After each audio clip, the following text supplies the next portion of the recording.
일본의 한국에 대한 수출 규제 강화가 국제적인 공급망 혼란으로 이어질 것이라는 우려가 나왔다. 한국 기업의 반도체 생산에 차질이 발생한다면 반도체를 사용하는 미국과 일본 등의 가전제품 제조업체에도 영향을 미친다. 일본 기업은 반도체 재료에서 높은 점유율을 차지하고 있다. 그러나 최근 한국 기업의 구매 분산의 움직임이 확산되면 중장기적으로 본다면 일본 이탈을 초래할 우려도 있습니다. 삼성전자와 SK하이닉스가 반도체 소폭의 감산을 단행할 가능성이 있습니다. 한국 노무라 증권의 정찬원 전무는 12일 서울에서 기자들에게 말했다. 반도체 등의 제조에 사용하는 세계 품목의 수출 규제를 시작한 지 일주일이 지났습니다. 삼성 등은 중국과 대만에 조달 담당 임원을 보내 재료 확보에 분주히 움직이고 있습니다. 세계 품목 중 규제 강화의 영향이 크다고 볼 수 있는 것이 반도체 세정 등의 사용 불화수소다. 모리타 화공업 오사카시는 4일부터 수출 허가가 나오지 않아 한국에 공급을 하지 못하고 있다. 대변인은 해외 생산 등은 고려하고 있지 않다고 말했다.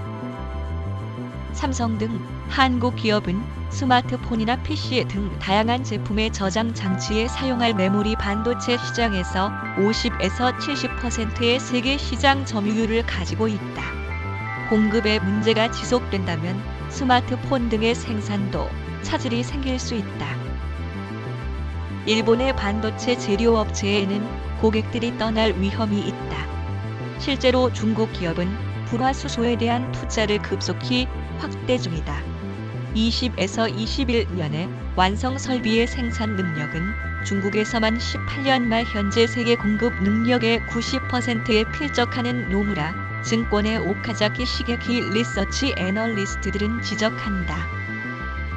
한국 기업은 일본 이외에서 조달하기 쉬워진다. 중국뿐 아니다.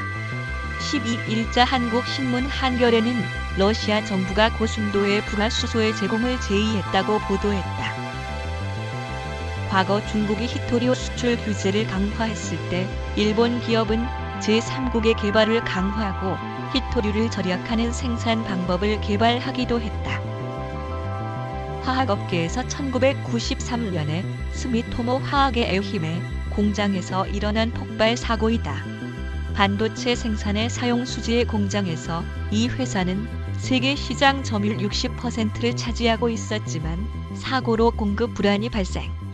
히타치와 중국, 대만의 경쟁 업체가 생산을 확대해 단숨에 점유율을 빼앗았다. 스미토모 화학은 이후에 회복을 못해 사업을 매각했다. 일본 종합연구소의 무코야마 히데히코 선임주임 연구원은 영향이 너무 크기 때문에 일은 결국 타협할 것이라고 본다. 일은 지금까지 외교 관계가 악화하고도 경제적으로는 좋은 관계를 유지해왔다.